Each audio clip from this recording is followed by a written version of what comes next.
and welcome to NewsX World. I'm Ruby Barlow and you're watching the news update.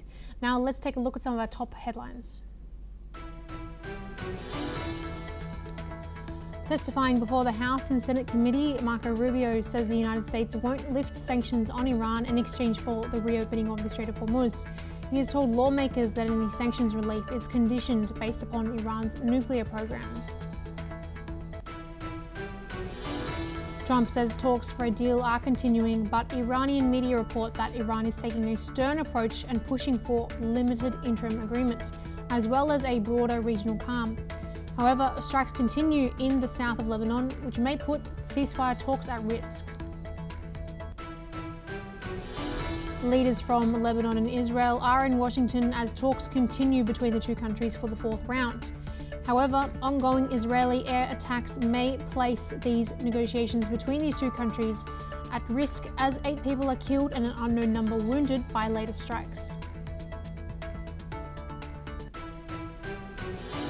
Israeli Prime Minister Benjamin Netanyahu is facing criticism after reports emerged that US President Donald Trump intervened directly and pressured Netanyahu to halt planned strikes against Beirut. Criticism has come from opposition figures Yair Lapid and Naftali Bennett, saying Netanyahu has undermined Israeli sovereignty. At least 18 people have been killed and dozens have been wounded in Russian attacks on Ukraine. According to Ukraine's Air Force, Russia launched 656 drones and 73 missiles overnight. Voting is underway in California and soon across 5 more states in America as the state chooses their new governor and mayor of Los Angeles. It will also be the first time for Californian voters to try out new congressional boundaries. A controversial US-backed Ebola quarantine facility in Kenya has triggered protests, raising fears over how governments are handling the latest Ebola outbreak in East and Central Africa.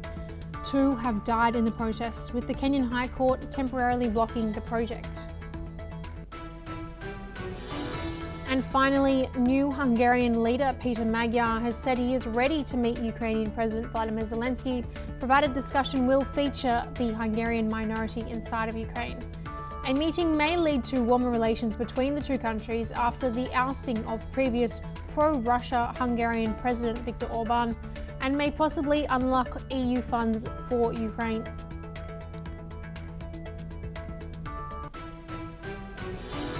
We start today with some comments coming from Marco Rubio. He has said today that Iran's Supreme Leader Mojtaba Khamenei is alive and appears to be increasingly engaged, despite not being seen in public since succeeding his father following the outbreak of the Iran war.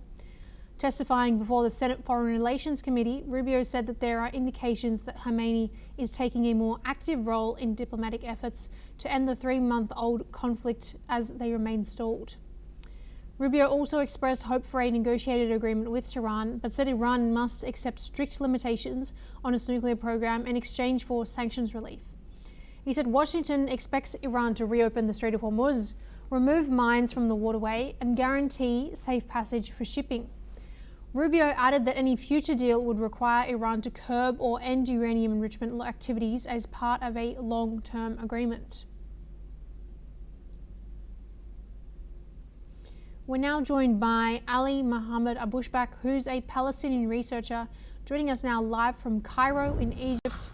Ali, thanks very much for joining us once again on NewsX World. Always a pleasure to have you on the program. Now, some latest comments today from Marco Rubio, saying that it does appear that Mojtaba Khamenei is alive and taking a more active role in negotiations. We have also seen from the Iranian side during these negotiations that there appears that the Americans hope for a negotiated agreement, but from the Iranian side that they must accept strict limitations on their nuclear program. Ali, should we be surprised by Marco Rubio's comments? Is it unusual for him to raise his suspicions about Mojtaba Khamenei being alive? Thank you, Eli, for having me. I guess this statement, it's not new, especially continuously American politician and American administration used to confirm sometime Mujtaba Khamenei is still alive, but he's in serious injured and he's not working. I mean, he's not probably in the loop sometime, and sometime they confirmed that Mujtaba Khamenei, who's leading the negotiation and leading the front with America. So this controversial statement, it's realized that how much America doesn't have any intelligent information about the faith of Mujtaba Khamenei and about the Iranian regime, especially at this time. With regard the negotiation, I guess still this is also it's not clear, and this is a foggy atmosphere about the future of this negotiation. Sometime media reported that American media reported that they suspend the talk and the conversation with Iranian delegation and with the Iranian regime, and in another time they confirmed this is Donald Trump. He released some statement that the negotiation is still ongoing. So among of these, all of this controversial statement and testimony, it's realized that how much the situation is serious, particularly during the last tension, last 3 days when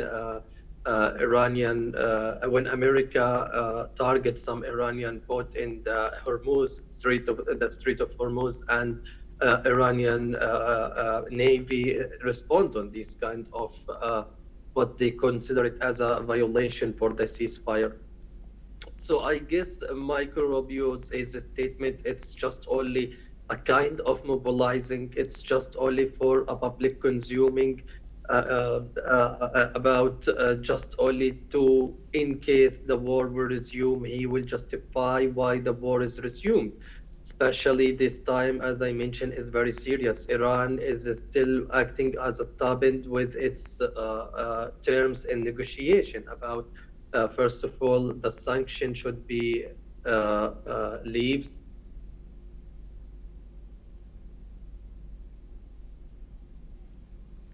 Now, we have also seen some comments coming from Marco Rubio today as he testified before the House and Senate committees.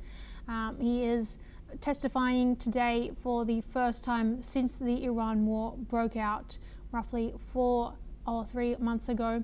Now, as part of his testimony, he is appealing for the State Budget Department. And so, of course, his questions from the House and Senate members ranged on various different topics. Of course, Iran being a very popular question topic, but his answers also ranged from relations with China, US international development funding, relations with other allies, licenses for Russian oil, negotiations with Iran. So he has said that Tehran may negotiate over some aspects of nuclear file for the first time, and quote unquote, these aspects of their nuclear program that just a month ago, just a year ago, were refusing to mention. Now he has also said that that's not a guarantee. It will ultimately lead to a deal that's acceptable. But yes, he has covered a broad range of subjects during his testimony to Congress. Now, Marco Rubio, of course, has also been testifying today. He has said that as part of his latest testimony to these American lawmakers, that he does see the US State Department excelling, going very well successfully in terms of the current war with Iran. He said that they've achieved their military aims, commenting, of course, on the Iranian Navy as well, saying that it's essentially non-existent.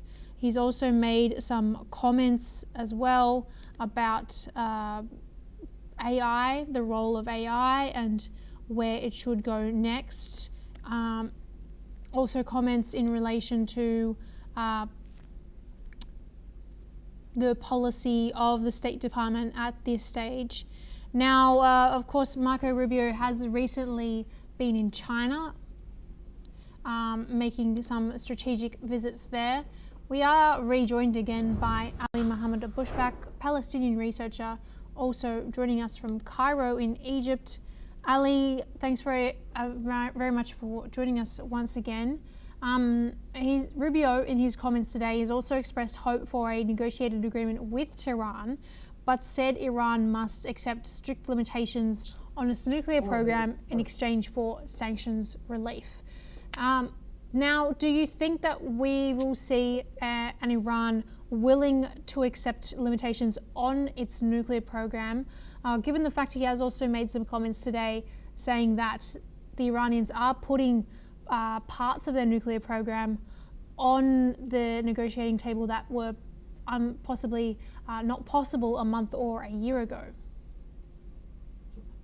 I guess Iran, in many occasions, in many part of negotiation, they were ready for reduce the enrichment of uranium, and they were ready also to transport the enriched uranium to either to Russia or Pakistan. But in these terms, they have could be also easily make any concession. But with regard the sanction, with regard the freezing money and the funding, Iran is not going to make any concession with this regard. It's always stressed on these two-term in negotiation. Now, Iran, as you know, that after the war, the economy of Iran have been collapsed and deeply impacted by this war. So now to root the regime again, Iran needs some money to reconstruction that the area for also support the economy. As you know that Iranian rial reduced 100 times in front of USDT. So the thing is, I guess that the elephant in the room is not only the enrichment and the nuclear weapon, especially Iran continuously talking about that this file, they didn't open it and they didn't discuss it yet. They didn't negotiate about their uranium, especially also particularly when that Iran was very clear with its nuclear program. They consider it as a peaceful and they will not make it,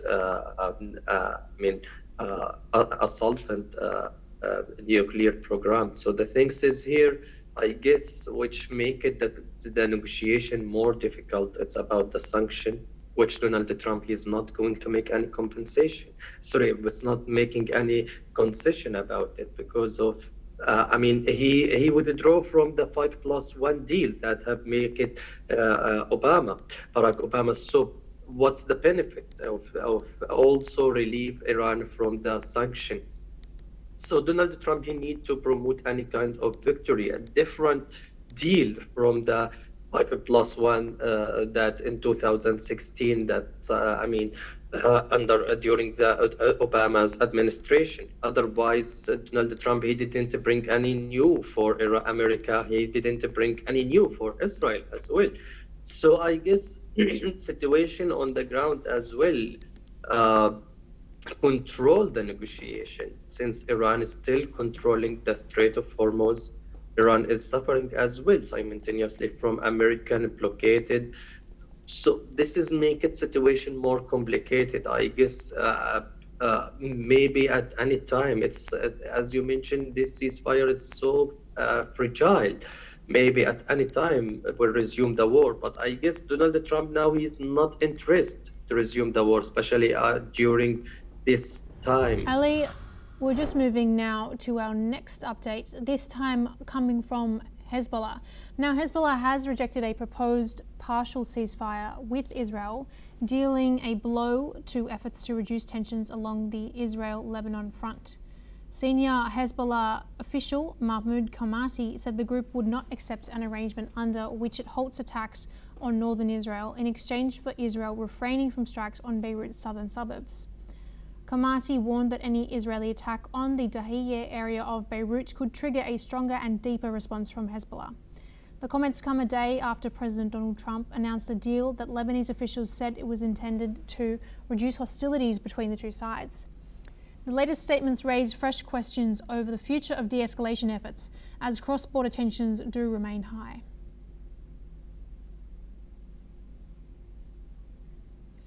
Now, back to you, Ali. There has been some statements there from Hezbollah rejecting a proposed partial ceasefire with Israel and dealing and a blow to efforts to reduce those tensions along the Israel-Lebanon border.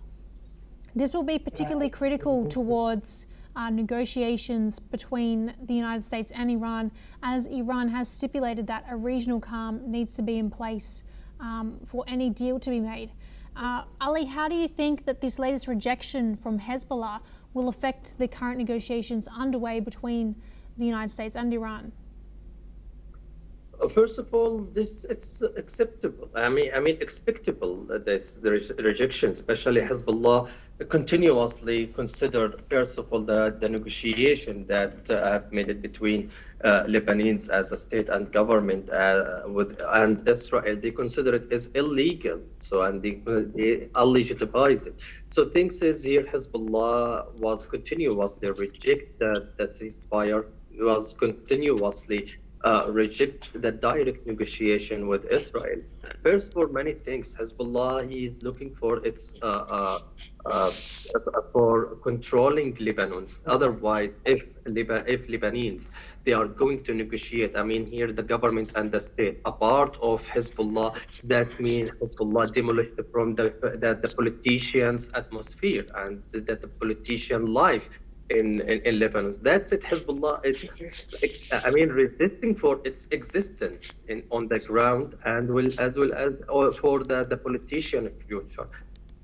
I guess I expect that Hezbollah will not accept it and Hezbollah will going to violate the ceasefire. First, second things is Hezbollah want to represent that no one could be here telling Hezbollah what should do, except Iran, since it's a proxy for Iran. So Hezbollah acting and taking the order or any kind of action from Iran, not from Donald Trump or from the Lebanese government or state. Mm-hmm. So Hezbollah want to act as a power on the ground, mm-hmm. want to promote and here also make to promote itself as a strong power on the ground, has a military ability and capacity. Ali, thank you very much for joining us today on NewsX World. It's always a pleasure to have you as a guest on the channel and hear some of your analysis. We now move to Latin America, to Brazil, where we have some developments coming out about Brazilian President Luiz Inácio Lula da Silva has signaled a closer focus on China after the United States proposed a new 25% tariff on many Brazilian imports. Speaking in Goiás state, Lula pointed to China's decision to recognize Brazil as free of foot and mouth disease, contrasting it with Washington's latest trade move. Lula said if the United States chooses not to buy Brazilian products, Brazil would find other markets. He added that recent trade talks between US and Brazilian negotiators failed to produce an agreement. The Brazilian leader also accused Senator Flávio Bolsonaro of encouraging Washington to impose the tariffs, a claim the senator has rejected. The proposed duties threaten to deepen trade tensions between Latin America's largest economy and the United States.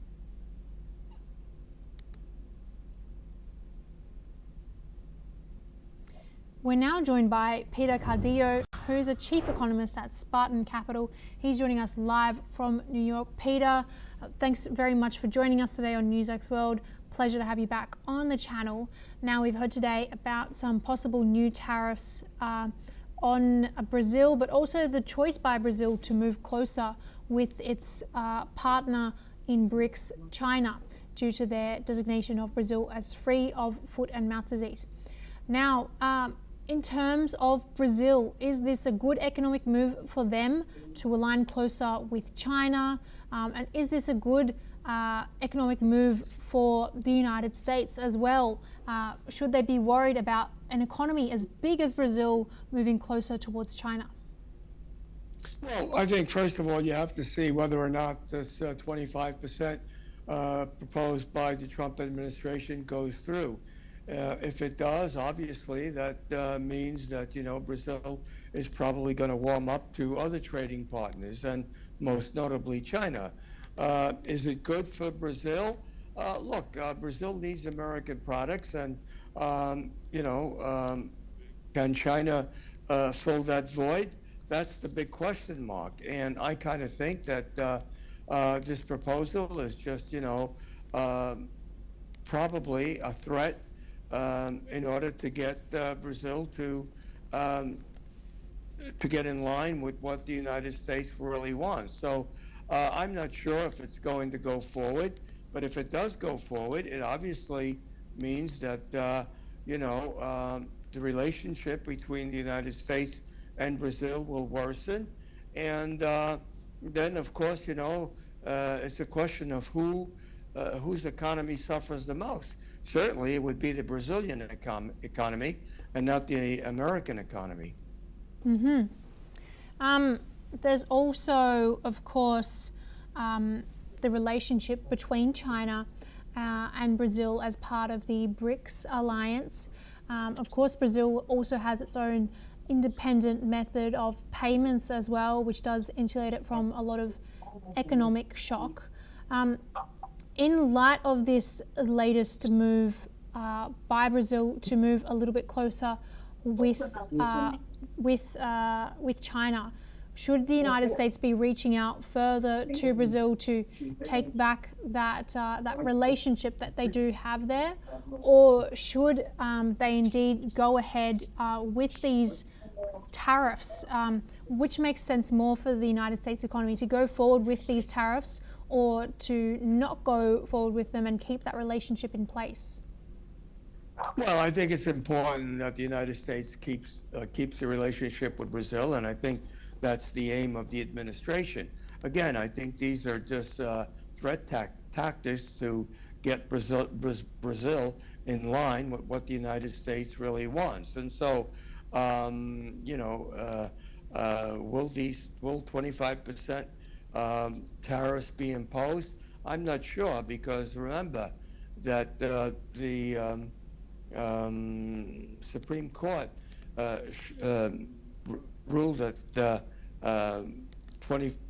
that reciprocal tariffs are illegal. Now, if they can maneuver them under a different format other than reciprocal tariffs, then I think that would probably mean that Brazil would most likely come to the table. And that's not to say that they can't make deals with China or with India or whomever they want to make deals with. But I think their motive would obviously be to get a deal with the United States, and I don't think that the United States really wants to sour its relationship with Brazil and vice versa. Peter, thank you very much for joining us today on NewsX World. Always a pleasure to hear your analysis. We now move to the United Kingdom. Some footage has been released, and the British Prime Minister Sir Keir Starmer has said he felt sick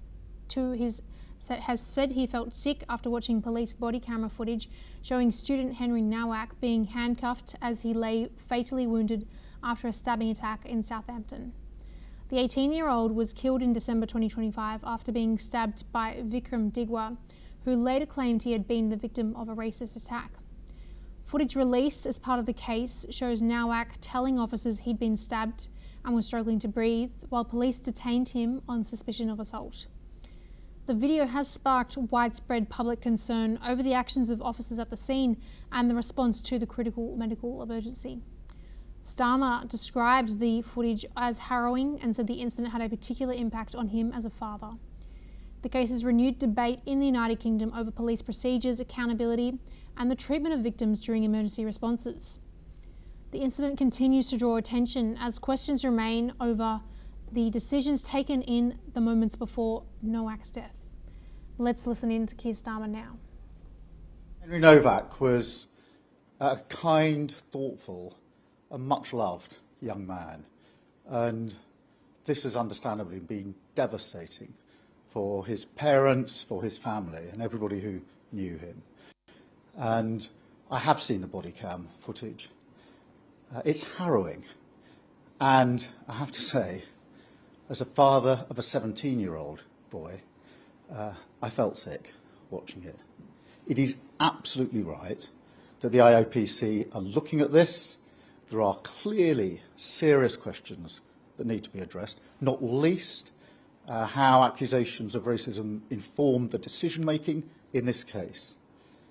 But my thoughts, I'm sure the thoughts of everybody in the country, are with Henry's family. His life has been stolen, and they are understandably devastated.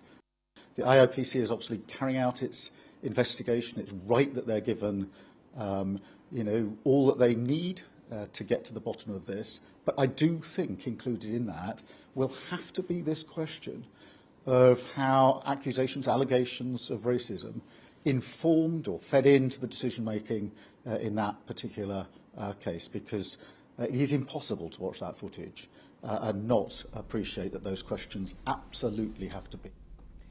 Now we move to the United States. President Donald Trump has signed an executive order granting and strengthening the United States' approach to artificial intelligence and national security. The order calls on leading AI companies to voluntarily provide the federal government with early access to their most advanced AI models for safety and security reviews before they are deployed. The measure directs agencies including the Pentagon, the Treasury Department, and the Cybersecurity and Infrastructure Security Agency to enhance protections for critical national infrastructure. The administration says advanced AI technologies offer significant benefits, but also create new national security challenges that require coordinated government oversight. The order does not create a mandatory licensing system or require government approval before new AI models can be released, instead relying on cooperation from major technology firms, including OpenAI, Google, and Anthropic. The move comes as Washington increases its focus on the global AI race and seeks to balance rapid innovation with security concerns, while maintaining the competitiveness of American companies against international rivals. We now move to Europe, to Poland, where the country is moving to tighten rules on children's access to digital technology, with Prime Minister Donald Tusk announcing plans to ban mobile phones in primary schools and introduce stronger age verification measures for online pornography. Under the proposal, children aged 7 to 15 would be prohibited from using mobile phones on school grounds, including during breaks between classes, with schools to given legal authority to create storage facilities for devices. The government says the move is aimed at addressing growing concerns over digital addiction among young people and its impact on concentration, behaviour and learning. A separate bill would require websites offering pornographic content to implement more robust age verification systems while complying with privacy and data protection rules. The announcement follows earlier plans to restrict social media access for children under 15, as Poland joins a growing number of countries seeking to limit young people's exposure to digital platforms. Tech companies have argued that responsible use and parental controls are more effective than outright bans, but the government says stronger measures are needed to protect children online and in schools. Let's listen in to Polish Prime Minister Donald Tusk. Jeśli chodzi o szkoły podstawowe, będziemy proponowali zakaz korzystania z telefonów komórkowych przez uczennice i uczniów w czasie zajęć i w czasie przerw. Mamy poważny cywilizacyjny problem. To jest uzależnienie nie tylko, wszyscy dobrze wiecie, uzależnienie prawie wszystkich już w tej chwili, ale to, co szczególnie szkodliwe tych najmłodszych, od internetu, telefonów komórkowych, platform, komputera, gier, etc. I zdajemy sobie sprawę, ale byliśmy do tej pory jakoś tak trochę bezradni czy bezsilni, ale zdajemy sobie sprawę, że to może mieć fatalne skutki i to takie długoterminowe i dla życia naszych dzieci i młodych ludzi i też dla państwa i takie cywilizacji. And that's all we have time for, but please keep watching NewsX World for more news updates coming to you from around the world.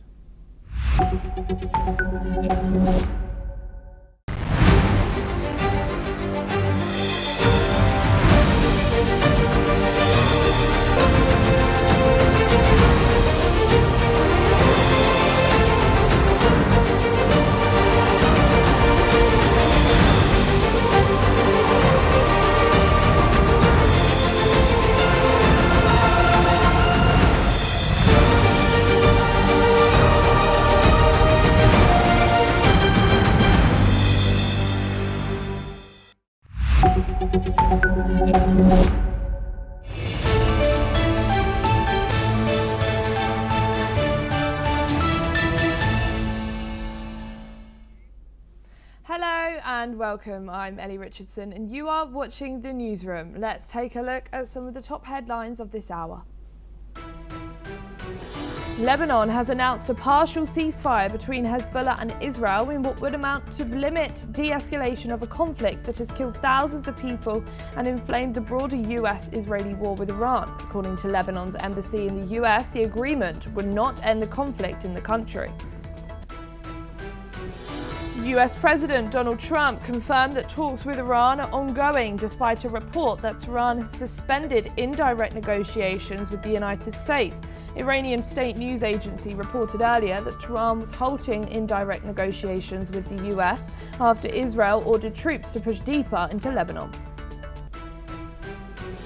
Netanyahu is under criticism at home after US President Donald Trump declared Israel would halt plans to attack Hezbollah in Beirut, highlighting the pressure the Israeli leader faces ahead of an election polls show him losing. His challengers accused the Prime Minister of having acquiesced the Trump on issues of national security.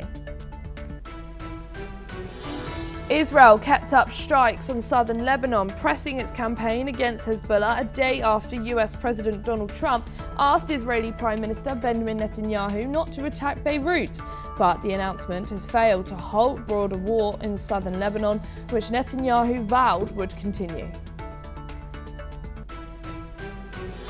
Russia attacked cities across Ukraine with hundreds of drones and dozens of missiles in the early hours of the morning, in attacks that authorities said killed 18 people and wounded more than 100. The attacks on the cities followed Russian warnings of systematic strikes in the capital after a deadly drone attack on a dormitory. A Kenyan court has blocked for another 3 weeks a proposed US Ebola quarantine facility that has triggered protests, killing 2 people. The proposed 50-bed unit on an Air Force base in central Kenya for Americans exposed to the virus in Democratic Republic of Congo and Uganda. British Labour Party politician Andy Burnham will not call an early election should he replace Keir Starmer to become Prime Minister. Burnham is running for a vacant seat in Parliament and, if successful, would then be able to launch a leadership challenge to Starmer. And the United Nations Weather Agency forecast has issued a warning that a moderate or possibly a strong El Nino could drive up global temperatures and increase